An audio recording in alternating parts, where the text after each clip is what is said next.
For years, many Indians who worked in Dubai, America, Singapore, or elsewhere built savings and investment abroad.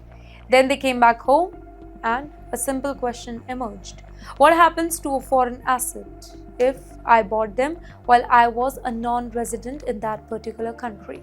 Well, according to the reports in August 2026, Delhi ITAT ruling involving a foreign life insurance policy purchased while the taxpayer was working in Dubai.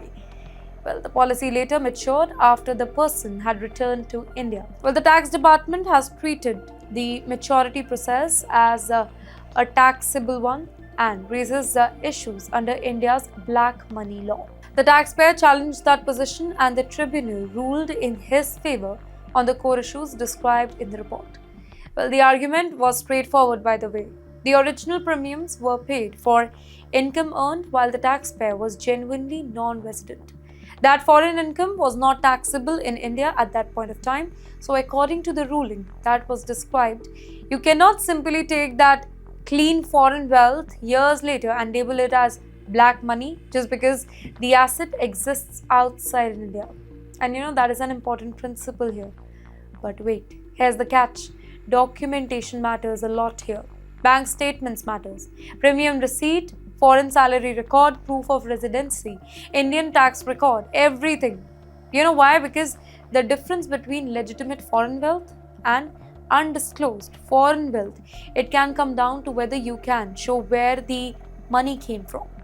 The report also emphasizes Schedule FA disclosures once a person becomes a resident for whom such reporting is required. So the message for returning NRIs is not you don't have to report anything. The message is understand what you must report and keep proof of where your money came from. Because let's be honest here, if your money is legitimate, well, the stronger defense is often the paper trail that proves it. The tech industry is changing fast. AI is changing teams. Companies are cutting the cost. More work is moving into global capability centers. And a layoff that looks a financial problem for an American worker, it can become an immigration crisis. Rather, emergency for an H-1B worker, specifically an Indian tech professional. You know why? Because the moment employment ends, the clock that matters. According to report, the existing 60-day H-1B grace period, that is problematic. That window generally gives an eligible worker some kind of time to find another employer, change the status, now where legally that is possible, or prepare to leave the United States entirely. But there is another layer here.